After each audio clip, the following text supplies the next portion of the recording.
light within my heart, light within my thoughts, light within my words. May one and all and everything, blessed and loved, ever be. Welcome. I'm Sister Who. I was musing just a few moments ago about how in general humanity has this tendency to go through life or to go through societal interactions with all these expectations about how things are supposed to be, and it should be this and it should be that, and try to always make it whatever, and try to always, one of the problems with the corporate system, of course, is that it pushes for having a profit every single quarter, and life doesn't operate that way. Every farmer knows that there are good years and bad years, that there are years of drought and years of plenty. And trying to have a good year every single year, you wind up driving the farm out of business because it's not set up to do that.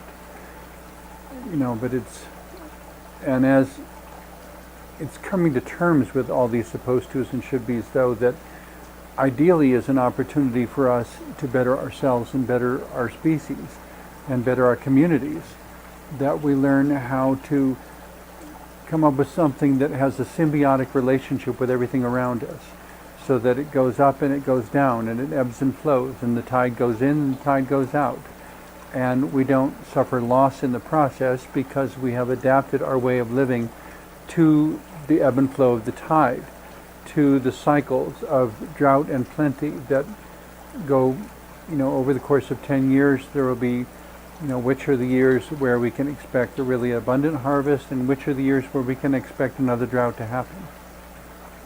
And how do we get ready for that so that everything is smoothed out and we are able to survive and to dance and sing and appreciate whatever life we have during that time. I suppose to some people this might seem like a stretch, but to me it's a similar note. A while ago I went to see a movie called Arrival, I believe it was called,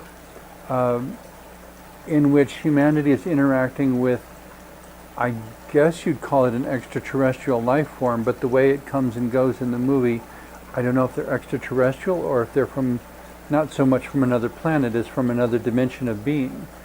But one of the various complex ideas in the movie is different perceptions of time. And if I understood correctly, there was a particular scientist that they educated in the way that they perceived time, that it was almost as if they were outside of time in a way, so that they could see the whole expanse of time, and yet they were experiencing time also. So they were living within time, but aware of everything outside of their own time. And somehow they imparted that understanding to this woman who was a college professor and a scientist and a linguist of extreme ability, and allowed her to know that she could be aware of life cycles without being able to change any of it. And if you couldn't change any of it, would you still choose to do it and to go through with it, and so forth.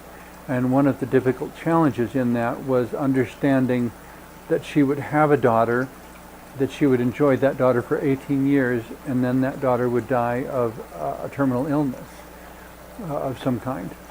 And knowing all of this was going to happen, and then watching it happen exactly as predicted, and knowing there was nothing she could do to change it, and yet having the ability way at the beginning to have prevented the original conception and prevented this person from having 18 years of memories. It's kind of like saying, if we knew that a particular person was going to be born, but that they were going to die in a car accident when they were 30, would we stop that life from happening rather than accept the inevitability of that tragedy? Part of this also wrestles with the human notion of whether there is fate, whether the future is changeable or not. In The Time Machine, it's depicted that no matter how many times he went back in time to save his sweetheart who was killed in an accident, she would be killed again, but just by a different method. And so the hypothesis that was advanced through that work was that you can't change the past. You can only affect the present and see where it goes in the future. And you may not even be able to change the future for that matter, because it becomes a wrestling, exploration of what is possible if we could travel through time. What, if anything, could we change, or would we find ourselves unable to change anything, as if time were some kind of set, predestined dimension of being that was unchangeable, and that all we could do is more deeply appreciate whatever present moment we have. Well, that's kind of what comes out in the movie Arrival, that it was not about changing the fact that her daughter would die at age 18 or 20 or whatever it was. It was about more deeply savoring whatever moments and memories she had with her daughter up to that point. There was a friend of mine recently whose son committed suicide, and the struggle she is going through to come to terms with the fact that her son's life was, well, from a fatalistic perspective, only intended to be 19 years. Was it really fatalistic, or could it have been changed? What was really going on? How could anyone have known and altered the outcome so that he would still be alive today? Or could we have? Or do we have to accept that there was nothing anyone could have done because it was a combination of so many diverse factors that no one really had control? I'm not here to say what was meant to happen, what wasn't meant to happen, get over it, move on, whatever. That, to me, is all lacking in compassion. The question I think we need to wrestle with, though, is the recognition that each of us is only here for a set amount of time, that we don't know how long that time is, whether it will be 25 years or 40 years or 70 years or 100 or 5 or 6. There are people who are born who never make it out of childhood before encountering death again. Is it right or wrong? I guess it just is, but it becomes more problematic when we keep throwing should be or supposed to at it. That parents are supposed to parents are not supposed to outlive their children, and children are supposed to outlive their parents, and everyone is supposed to live at least 70 years, 100 maybe, 120 is even better. But it depends entirely, the longer you go, what quality of life you're able to maintain. I don't want to outlive my mind. I don't want my body to outlive my mind. I don't want to outlive a quality of life. That if there really is nothing that I can enjoy or do or create in a day's time, then I have lost my purpose for being. If, on the other hand, I'm able to cultivate relationships by which I can make the world a more beautiful place, either around me or within people, that my contribution may not be material in terms of a sculpture or a painting or a photograph. It may be a non-material contribution that, for me having been there, people are wiser, more loving, maybe even happier. I'm reminded of the end of the movie of the Disney classic Pollyanna, in which Aunt Polly is feeling very guilty for the way she was so austere and severe and didn't show enough love, and now Pollyanna has had this terrible accident and her legs are paralyzed. And she's arguing with the minister out in the yard and makes the comment, what kind of a God would do this to a little girl? And almost says that she wishes she could go back and prevent her from ever coming to this town. And the minister responds, basically pointing out to her that the town has been changed by Pollyanna's presence and contribution. That he says, go out there on the street, people are smiling at each other, it's very contagious. we should get down on our knees and thank God for sending her to this town. And yet for it to end on this tragic note of her falling off the roof because her aunt wouldn't allow her to support the bazaar, and so she climbed up the tree and tried to get back in the house and fell, and now her legs are paralyzed. And it's this struggle of how do we come to terms with this tragedy, basically. And yet, by the way the movie finally ended, it offers the promise of hope that better things will follow. In reviewing this movie recently, I discovered that the original plan for the movie was to end with Pollyanna falling off the roof and roll the credits, not knowing whether she lived or died in that fall. But it was so dark that enough people complained and said this needs a happy ending, that they created the ending that is actually on the movie now, in which they discover Pollyanna's legs are paralyzed, but there's a surgery that can be performed in a large city where she could be once again, her ability to walk could be restored. And at that point is when everything kind of, I don't want to say all hell breaks loose. It's not all hell breaks loose. It's when the validation, when the effect of every act of her kindness all comes out into view in ways that I'm sure we all wish would happen more often in life. That instead of saying no good deed goes unpunished, we could say every good deed is ultimately rewarded. And that's the philosophy that they ultimately chose to put into the movie about Pollyanna. That at the last minute, suddenly everybody in town who has been touched by her life in a good way starts coming to the house. And the whole town is showing up at Aunt Polly's house with presents and encouragement and all sorts of things. And she goes to the door and says, "What do you want?" And the first woman says, "We just want to say hello." The last person says, "We just want her to know she has friends, lots of them." And that's when Aunt Polly finally begins to see the light, I suppose, and opens the door and says, "Why don't you tell her yourself?" Because the doctor says she needs a shot of hope. She needs encouragement. She needs something to believe in because she doesn't believe in the good that she was doing before. And it is difficult when we do good and there is no response and we don't know the effect and we don't realize that people's lives have been changed for the better, that we wonder if there's a point in doing what we're doing.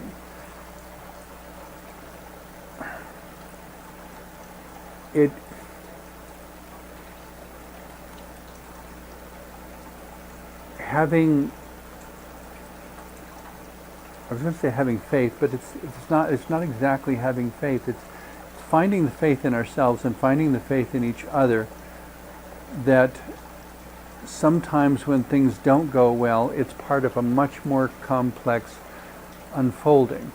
And sometimes when people pray and God appears to say no, it's because there's a much more complex picture at stake. Does it make it okay? Does it make the bad things irrelevant? I would say absolutely not. There is still pain and suffering and sorrow that must be tolerated, that must be even embraced in order to take that raw material and transform it.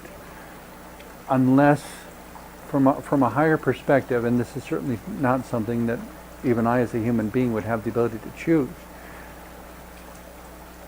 if from some higher perspective, Pollyanna knew that if she went through this and endured the suffering of falling off the roof and becoming paralyzed and so forth, that somehow it would make everyone wake up and it would allow love to come out in the open,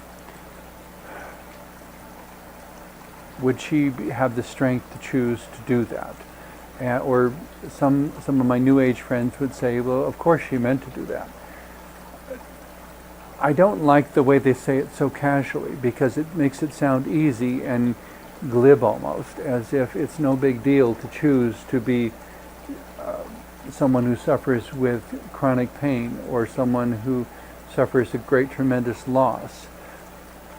Our lives include happy and sad moments, and we remember some and not others for a variety of reasons.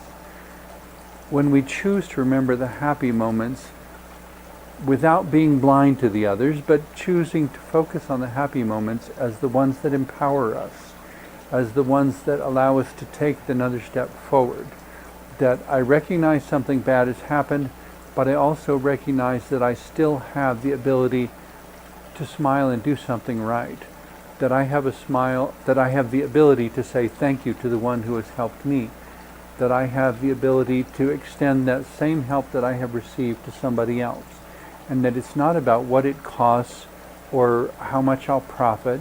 It's about simply the fact of doing it, because at some point I'm going to be gone, and what people remember is whether or not I did good things. It's like Fred Small's song, Everything Possible, when he gets to the end of the chorus and he says, and the only measure of your words and your deeds is the love you leave behind when you're done. Capitalism doesn't measure things that way, and sometimes it's up to us to intervene and make things turn out better than they otherwise would left to themselves. And sometimes it's about accepting that someone was a gift to us for a certain amount of time and now they're gone.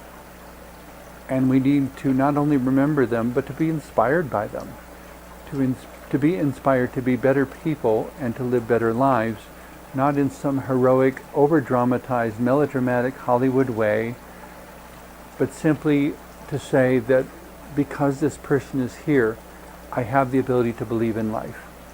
Even if that is a short life, I still think that the memories and the contributions and the effects, that all of it was worth it somehow. There was a pilot in World War II, and I apologize, I'm blanking on his name at the moment, but from the one poem that survived that's attributed to him, I think it was such a tragedy that he was killed in the war, because I have to wonder what else he would have written. It's a poem called High Flight. Oh, I have slipped the surly bonds of earth and danced the skies on laughter's silvered wing. Sunward I've climbed and joined the tumbling mirth of sun-split clouds and done 100 things you have not dreamed of. High in the sunlit silence, I've chased the shouting wind along and flung my craft through footless halls of air. Up, up, up the long, delirious, burning blue, I've topped the windswept heights with easy grace where never lark or even eagle flew. And while with silent, lifting mind I've trod the high, untrespassed sanctity of space, put out my hand and touched the face of God. I find the crafting of those words so powerful and so evocative and so amazing that it seems all the more a tragedy to me that this man did not survive the Second World War to write still more poems and inspirational verses. Because of how powerful that verse is, though, I am glad that he was allowed at least the 20-some years that he had, or else we would not have that verse. And there are countless other pieces of music and literature that exist throughout the wealth of human creativity, of what has been created, that in many cases there were limitations placed upon the creators. Dante was blind, Beethoven became deaf, all sorts of things that make no sense from a human perspective. And why should this composer be cursed with deafness after the incredible gifts that he gave to humanity? And people who lived very short lives but conveyed incredible understanding during this few years that they were here. To like the mother in the movie Rivals, to be grateful for what is given, and to embrace it and to accept it, and to accept that it has inherent limitations. That every dog I ever own, every service dog I ever train, has by nature a shorter lifespan than myself. But for the memories and the love and the development, even in myself, that comes through these interactions, that I will never have to wonder if it was worth it. Just because it was short, was it not worth it? Just because it didn't last, was it not worth it? Just because we lost that part, what did we gain? And sometimes we, myself included, are so busy looking at what we've lost that we don't realize what we've gained. And then when we, even if I remember to do that and say, yes, but what did I gain? Sometimes it takes me a while to figure it out. And in the last few years, just at that moment when I thought I had figured out what I gained, suddenly another massive loss came into my life. And it hurt, and I wasn't sure I'd completely recovered from the previous one. And here I am dealing with another one. And wondering, why does this keep happening? Not as a form of protest, but wanting to understand that because if I could understand, if I could find the purpose and the reason, if I could find a purpose and a reason for it that truly felt satisfactory, maybe it wouldn't hurt quite so much. But the point that I wish to make now is that it is essential for me not to get mired in my own pain and not to be looking at my own loss, but rather to consider that from this place of loss, what do I still have the ability to give?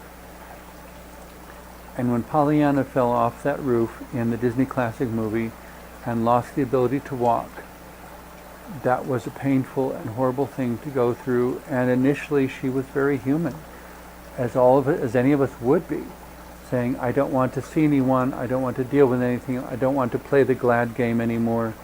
It's too much, I'm up to my eyeballs in loss, and it hurts, and what life do I have to look forward to anymore? And at that moment, thanks to some good Hollywood screenwriters, I suppose, but hopefully in life as well, thanks to having lots of friends who we may not realize are friends, to have someone step up and say, this is what you have to look forward to. This is the difference you've made in my life. This is why we want you to keep going. This is the depression that I no longer feel because of what you said to me. And what can I do to help you? What can I do to help you heal? And the one woman remarking with annoyance at what's all this sniveling? You'd think a person couldn't get better. And which of course she's the prime example of that, because she was someone who thought she was dying and decided ultimately that she wanted to get better, and she did. But she wouldn't have without Pollyanna's contribution. And so it was, I suppose you could say it was a payback, but it's not like a debt that was paid or a debt that is owed. It's, one of the verses that I still like in the Bible is the one that advises, owe no man anything but love. But I don't really focus on the part of owe no man anything as much as I focus on the notion, the idea, the ideal, I suppose, that ultimately what every person owes every other person is love. That somewhere inherent in being human is that we owe each other love. And if we do not pay that debt to each other, we wind up with an increasingly broken world.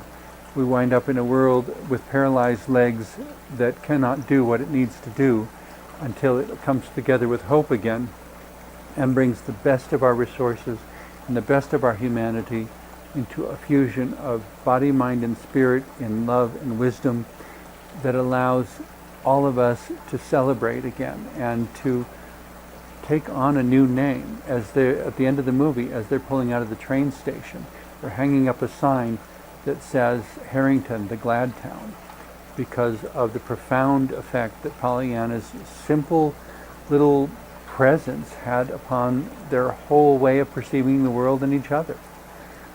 Because of her, they were finally able to see each other in ways that they had not been able to see each other before.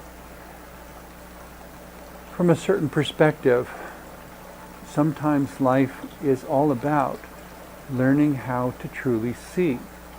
We have eyes in our head. We need to develop the eyes in our heart. We need to develop the eyes in our communities and the eyes in our churches and the eyes in our lives, because there is so much that we just are not seeing, and sometimes that's what we most need is a wake-up call. And some of those wake-up calls can be really rough, but thank goodness they're there. Thank you for watching. I hope my comments this last half hour have been helpful to you.